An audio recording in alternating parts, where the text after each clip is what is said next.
আমার মালিকের দরবারে দোয়া করে, মালিক আমার কাজ আমি করলাম, তোমার কাজ তুমি করো, তুমি আমার স্বামীরে ফিরিয়ে দাও, দিনের পথে আনিয়ে দাও। স্ত্রী দোয়া করতে আছে, পিছনে বসে হঠাৎ করিয়া ওই স্বামী বেচারারও দুই চোখ দিয়া টল টল টল টল করিয়া পানি ঝরতে আছে। স্বামীর চোখ দিয়া পানি ঝরতেছে,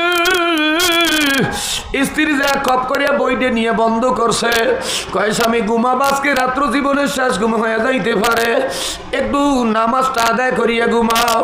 স্বামীরে যাই নামাজে দাঁড় করাইয়া দিয়া স্ত্রী পিছনে দাঁড়াইয়া বল কান্নাই শুরু করছে, মালিক তুমি আমার স্বামীরে দিনের পথে আনিয়া দাও, দিনের পথে ফিরাইয়া দাও।